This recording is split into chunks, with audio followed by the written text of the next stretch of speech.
आता आपण डिस्कस करणार आहोत अर्थरायटिस. अर्थरायटिस म्हणजे सांधिवात. ओके नाही, सगळे म्हणतात सांधिवात आहे, सांधिवात आहे. तर काय आहे सांधिवात? कशामुळे होतात संधिवात? संधिवात होण्याचे बरेचसे कारण आहेत. ते कारणही आज आपण बघून घेऊयात. संधिवाताचे कारण. संधिवात बघा, संधिवात आपण जास्त बघतो महिलांमध्ये जास्त संधिवाताचा त्रास असतो. वयामानानुसार जर बघितलं, वृद्धांमध्ये संधिवाताचे त्रास जास्त असतात, कारण तिथे वात जास्त वाढलेला असतो शरीरामध्ये. आणि काहींना हे जेनेटिक आजार असतात. म्हणजे जर काही असे बघितले तर मस्क्युलर डिस्ट्रोफी सारखे जे आजार असतात, किंवा काही मुलांची वाढ व्यवस्थित झालेली नसते, म्हणजे ते आईच्या गर्भावस्थेतून झालेले आजार असतात. त्याला आपण जेनेटिक डिसऑर्डर असं म्हणतो. काही काय म्हणतात, व्यवसायामुळे काहींना खूप जास्त जड काम करणं किंवा शारीरिक श्रम जिथे जास्त असतं, किंवा काही जण जे खूप वेळ बसून काम करतात त्यांनाही सांध्यांचे हाडांचे व्याधी होतात. आणि काही ठराविक वातावरणामुळे सुद्धा, किंवा वातावरण बदलल्यानंतर, तर बऱ्याच जणांचं म्हणणं असतं की थंडीमध्ये त्यांना संधिवाताचा त्रास जास्त होतो. काही वेळेला काही इन्फेक्शन्समुळे संधिवात होतो. जसं तुम्ही बघितलं असेल की चिकनगुनियाच्या पेशंट्समध्ये जे आहे, चिकनगुनिया गेल्यानंतर सुद्धा बरेच वर्ष सांध्यांमध्ये दुखणं असतं. असेच बरेचसे व्हायरल अर्थरायटिस सारखे आजार असतात जे इन्फेक्शनमुळे होणारेही सांधिवात असतात. आणि व्यसनामुळे सुद्धा सांधिवात होतात. व्यसनामुळे होणारे सांधिवात जे आहेत ते खूप जास्त जे स्मोकिंग करतात, तंबाखू खातात, किंवा जे लोक खूप जास्त ड्रिंक करतात, अशा लोकांना सुद्धा सांधिवात लवकर होणं, कारण त्यांचे हाडं कमजोर झालेले असतात, त्यांच्यामध्ये सुद्धा सांधिवात होऊ शकतं. आणि सांधिवात जे आहे ते काही ठराविक औषधांमुळे सुद्धा होतं. ठराविक औषधं म्हणजे काही वेळेला खूप वर्षानुवर्ष जर एखादी व्यक्ती स्टिरॉइड्स घेत असेल तर त्याच्यामुळे हाडं ठिसूळ होतात, हाडं कमजोर होतात, त्याच्यामुळे सुद्धा सांधिवात होतात. डायबिटीसच्या पेशंटमध्ये, हार्मोन्सच्या पेशंटमध्ये, इव्हन जर बघितलं तुम्ही, महिलांना पिरियड्स गेल्यानंतर जास्त सांधिवाताचा त्रास होतो. का? तर त्याच्यामध्ये इस्ट्रोजन हार्मोन शरीरात कमी झालेला असतो. आणि हायपोथायरॉइडिझमच्या पेशंटमध्ये, ज्यांना थायरॉक्सिन कमी शरीरात सिक्रेट होतं, त्या पेशंटला सुद्धा हाडांचा त्रास जास्त असतो. थायरॉइडच्या पेशंटला, ज्यांचे पिरियड्स गेलेले आहेत किंवा त्यांची गर्भाशयाची पिशवी काढलेली आहे, अशा महिलांमध्ये सांध्यांचे त्रास जास्त होतात, कारण ते हार्मोन्स बॉडीमध्ये कमी झालेले असतात. त्यामुळे डायबिटीसच्या पेशंटमध्ये तर पूर्ण शरीर कमजोर झालेलं असतं डायबिटीजमुळे, त्यामुळे त्यांनाही सांधिवाताचा त्रास होऊ शकतो. जसं बघा इथे मी दाखवलंय तुम्हाला की कुठल्या कारणांमुळे सांधिवात होऊ शकतो. वजन वाढीमुळे सुद्धा सांधिवात होऊ शकतं. पण आता आपण बघूयात सांधिवात आपण म्हणतो, पण संधिवात सुद्धा हे वेगवेगळे प्रकारचे असतात. तर कुठले वेगवेगळे प्रकारचे संधिवात आहेत? ऑस्टिओआर्थरायटिस म्हणजे संधिवात जे थंडीमध्ये जास्त होणारा संधिवात असतो, किंवा काही लोकांना जास्त रात्रीतून सांध्या जास्त दुखतात, सकाळी उठल्यानंतर सरळ होता येत नाही, किंवा पाय सरळ होत नाही, कंबर सरळ होत नाही, त्या गोष्टीला आपण ऑस्टिओआर्थरायटिस किंवा संधिवात असं म्हणतो. ऑस्टिओपोरोसिस म्हणजे हाडं ठिसूळ होणे. कुठल्या कंडिशनमध्ये? जसं मी तुम्हाला म्हटलं की काही ठराविक औषधांमुळे सुद्धा हाडं ठिसूळ होतात. जर तुम्ही खूप वर्षानुवर्ष काही ॲलोपॅथिक औषधं घेत असाल, स्टिरॉइड सारखी औषधं घेत असाल, तर त्याच्यामुळे सुद्धा हाडं ठिसूळ होतात. युरिक ॲसिड वाढल्यामुळे गाऊट किंवा वात रक्तसारखा आजार होतो. त्याच्यामध्ये पण सांधे दुखतात, पण सांधे जे आहेत त्यांना सूज येते. ठीक आहे का? कारण ते युरिक ॲसिड तिथे डिपॉझिट झालेलं असतं. रुमॅटॉइड अर्थरायटिस म्हणजे आमवात, 90 ते 95% आजार हे पोटापासून होतात. तर रुमॅटॉइड अर्थरायटिस किंवा आमवात हे त्याच प्रकारे एक अजीर्णामुळे किंवा अपचनामुळे जे आजार होतं त्याच्यामुळे होतं. म्हणजे जे अपचन होतं, अन्न जे पचलेलं नसतं ते पोटात राहतं, आणि ते अपचलेलं अन्न जे ते विषात म्हणजे आम याच्यात रूपांतर होतं. आणि हे जे आम आहे ते वाताद्वारे सांध्यांमध्ये प्रसरण होतं, आणि वाताद्वारे सांध्यांमध्ये प्रसरण झाल्यामुळे हे सांधे सुजणं, सांधे दुखणं असं होतं. तर त्या कंडिशनला आपण रुमॅटॉइड अर्थरायटिस किंवा आमवात असं म्हटलं जातं. ब्रुसायटिस म्हणजे जिथे सांध्यांना सूज येणे. आता इथे बघा संधिवातामध्ये काय होतं, बघा हाडं झिजलेली असतात. आपण डॉक्टर सांगतात ना, तुमची हाडं झिजली आहेत, हाडाच्या मधली गादी झिजली आहे, पाणी कमी झालंय, लुब्रिकंट कमी झालेलं आहे. तर काय होतं संधिवातामध्ये? ते सगळं झाल्यामुळे, पाणी कमी झाल्यामुळे, हाड झिजल्यामुळे आवाज येतो. चालताना आवाज येतो की नाही सांध्यांचा, सरळ होता येत नाही, म्हणजे पटकन उठून उभं राहता येत नाही, कंबर सरळ होत येत नाही. इथे आपण गुडघे दाखवलेत, पण कमरेला पण त्रास होतो ना संधिवातामध्ये, कंबर सरळ होत नाही, त्या कंडिशनला आपण संधिवात म्हणतो. हे कुठल्या लोकांमध्ये जास्त होतं? तर वयोवृद्धांमध्ये, काही तरुणांमध्ये पण होतं. हे नाही होत असं नाहीये तरुणांमध्ये, पण खूप मी ज्यांचं वात खूप जास्त आहे, शरीरात वात खूप जास्त वाढलेला आहे, अशा लोकांमध्ये, तरुणांमध्ये होतं. पण शक्यतो हे वयोवृद्धांमध्ये होतं आणि थंडीमध्ये संधिवाताचा त्रास हा जास्त होतो. त्यामुळे समजून घ्यायचं की हा थंडीमध्ये जो वाढणारा वात, कारण थंडीत वात वाढतो त्यामुळे संधिवाताचा त्रास थंडीमध्ये जास्त होतं. लोक सांगतात ना आभाळ आल्यावर आम्हाला जास्त सांधे दुखतात, थंडीमध्ये सांधे दुखतात, तर अशा कंडिशन्सला आपण संधिवात किंवा ऑस्टिओआर्थरायटिस म्हणतो.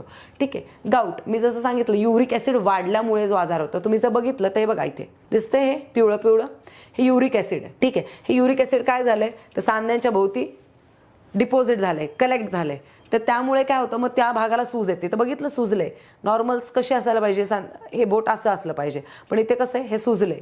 कशामुळे तर ते युरिक ऍसिड डिपॉझिट झाल्यामुळे. या कंडिशनला आपण गाऊट असं म्हणतो. त्याच्यामुळे आपण सांधे दुखतात, तो भाग गरम असं वाटतो, सूज येते, चालताना त्रास होतो. या कंडिशनला आपण गाऊट किंवा वातरक्त असं म्हणतो. गाऊट किंवा वातरक्त असं म्हणतो या कंडिशनला. आमवात, जसं मी तुम्हाला सांगितलं, अन्न जर पचन झालं नाही आणि ते पोटात पडून राहिलं तर ते विषामध्ये किंवा त्याला आम असं म्हटलं जातं. आमामध्ये रूपांतर होतं आणि ते आम वाताद्वारे सांध्यांमध्ये प्रसरण होऊन ते सांध्यांना सूज येते. तर हे बघा तुम्हाला दिसतंय कसे सांधे सुजलेत. बऱ्याच वेळेला असे बोटं वाकडे झालेले असतात, काही लोकांचे पायाचे बोटं, हाताची बोटं अशी वाकडी झालेली असतात. त्या कंडिशनला आपण आमवात म्हणतो. जरी तुम्हाला ह्याची खात्री करून घ्यायची असेल, बऱ्याच वेळेला आपल्याला कन्फ्यूज होतं की नक्की हे आमवात आहे की नाही, तर खात्री करून घ्यायचं असेल तर जुना पेशंट असेल तर त्याच्याकडे रिपोर्ट असतात, त्यांना विचारायचं तुमचं रुमॅटॉइड आर्थरायटिसचा टेस्ट झालेला आहे का, RF फॅक्टर. जरी कुठल्या पेशंटचा RF फॅक्टर पॉझिटिव्ह असेल तर समजायचं त्याला रुमॅटॉइड आर्थरायटिस किंवा आमवात आहे.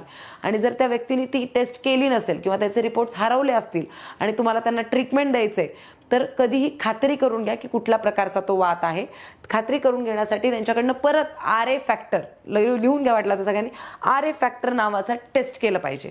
ठीक आहे. RF फॅक्टर जर पॉझिटिव्ह असेल तर त्या लोकांना तेल वापरायला कधी द्यायचं नाही, तेल मालिशला किंवा तेल लावायला द्यायचं नाही, कारण तेलामुळे काय होतं की सांध्यांचं सूज जे आहे ते वाढतं. मग आपण सांध्यांचं सूज वाढलं की मग लोक काय म्हणतात तुमच्या औषधाने मला फरक पडला नाही, त्यामुळे त्यांना तेल अजिबात द्यायचं नाही. आपण मेडिसिन सगळे देऊ शकतो जे मी तुम्हाला पुढे सांगणार आहे, पण त्यांना तेल अजिबात द्यायचं नाही. ब्रुसायटिस मध्ये काय होतं, सांध्याचे इन्फेक्शनमुळे शक्यतो होणारे जे आजार आहे ते ब्रुसायटिस आहे. त्याच्यामध्ये काय होतं की सांधे, स्नायू, हाडांचे जे टेंडॉन्स असतात, लिगामेंट्स हे सुजतात. त्या कंडिशनला आपण ब्रुसायटिस असं म्हणतो. ऑस्टिओपोरोसिस, तुम्ही इथे बघितलं ना नॉर्मल हाड कसं आहे, किती छान आहे की नाही, आणि तेच ठिसूळ झालेलं, म्हणजे ऑस्टिओपोरोसिसचं हाड कसं आहे. ठीक आहे. तर ऑस्टिओपोरोसिस म्हणजे काय माहिती का, सिंपल भाषेत सांगायचं म्हटलं तर आपला खडू जो आहे तो कसा इझिली तुटून जातो, तसे आपली हाडं ठिसूळ होतात आणि ते आरामात तुटतात. चालता चालता बऱ्याच वेळेला थोडासा ठेस लागलं, पडले, लगेच हाडं तुटतात. हे कशामुळे होतं तर खूप वर्षापासून काही औषधं चालू असतील तर त्यांच्यामध्ये हाडं कमजोर झालेली असतात. डायबिटीसच्या पेशंट्समध्ये हाडं कमजोर झालेली असतात आणि हायपोथायरॉइडिझममध्ये किंवा ज्यांची गर्भाशयाची पिशवी खूप कमी वयामध्ये काढलेली आहे, त्यांच्या शरीरामध्ये कॅल्शियम लेवल कमी झालेलं असतं आणि त्यामुळे त्यांची हाडं ठिसूळ झालेली असतात. त्यांना काय करायचे, जर त्यांचं थायरॉइडमुळे प्रॉब्लेम असेल, गर्भाशयाची पिशवी काढल्यामुळे इस्ट्रोजन हार्मोन कमी सिक्रेट होत असेल म्हणून तो त्रास होत असेल तर त्यांना हार्मोनल ट्रीटमेंट पण द्यायचं आहे. ठीक आहे. त्यासोबत त्यांना मग आपण आपले जे ऑर्थोचे मेडिसिन्स आहेत ते त्यांना द्यायचं आहे. तर काय वापरलं पाहिजे आपण संधिवातासाठी, इथे तुम्ही बघताय आपण दाखवलेलं आहे. सांध्यांसाठी विटॅमिन D3 जे आपल्याला सूर्यकिरणातून नैसर्गिक पद्धतीने मिळते, पण आपण जास्त सूर्यकिरणात जात नाही, त्यामुळे हल्ली सगळ्या लोकांना विटॅमिन D3 ची डेफिशियन्सी असते. त्यामुळे विटॅमिन D3 द्यायचे, ऑर्थोरिच टॅबलेट, ऑर्थोरिच ऑइल, योगराज गुगुळ आणि ग्लुकोसामाइन. आता हे औषधं कशी घ्यायची ते आपण बघूयात. हे बघा ऑर्थोरिच टॅबलेट, तर हे हाडांना मजबूत करण्यासाठी आणि सांध्यांचं दुखणं आणि सूज कमी करण्यासाठी ही टॅबलेट आपण देतो. तर हे टॅबलेट दिवसातून 2 वेळा जेवल्यानंतर. तेल, जसं मी सांगितलं सगळ्या प्रकारच्या सांध्यांच्या दुखण्यामध्ये तुम्ही हे तेल देऊ शकता किंवा फ्रॅक्चर, लिगामेंट टिअर यामध्ये सुद्धा तुम्ही हे तेल देऊ शकता, कारण हे तेल फक्त रोलरने अप्लाय करायचं आहे, लावायचं आहे, चोळायचं नाही. त्यामुळे लिगामेंट टिअर फ्रॅक्चरमध्ये सुद्धा आपण ऑर्थोरिच ऑइल देऊ शकतो, कारण हे तेल आपल्याला अजिबात मसाज करायचं नाही, फक्त लावायचं आहे. त्या व्यतिरिक्त सांधे दुखणे, सांध्यांना सूज असेल त्या कंडिशनमध्ये पण आपण ऑर्थोरिच देऊ शकतो. पण ऑर्थोरिच कुणाला द्यायचं नाहीये, मी मगाशी सांगितलं रुमॅटॉइड आर्थरायटिस, आमवातच्या लोकांना तेल लावायचं नाही. आमवातच्या पेशंटनी योगराज गुगुळू हे दिवसातून 2 वेळा किंवा जास्त दुखणं असेल तर योगराज गुगुळू 3 वेळा सुद्धा तुम्ही घेऊ शकता. योगराज गुगुळू 3 वेळा जेवल्यानंतर घ्यायचं. ग्लुकोसामाइन 2 वेळा जेवल्यानंतर.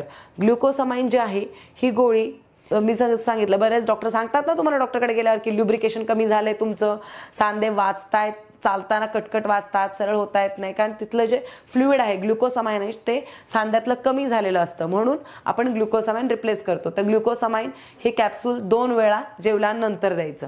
विटॅमिन D3 सकाळी एकदाच नाश्त्यानंतर. ठीक आहे, आता ह्याचे डोसेस तुम्हाला इथे दिलेले आहेत. सांधिवातासाठी काय घ्यायचं, फक्त आम वातामध्ये आपण ऑर्थोरिच देत नाही, बाकी सगळ्या कंडिशन्समध्ये आपण ऑर्थोरिच ऑइल देऊ शकतो. आणि त्यासोबत अकाई सोना घेणं गरजेचं आहे, कारण आपल्याला या आजारातून लवकरात लवकर बाहेर पडायचं आहे. आपल्या शरीरातले सगळे दोषास हे संतुलित करायचं आहे.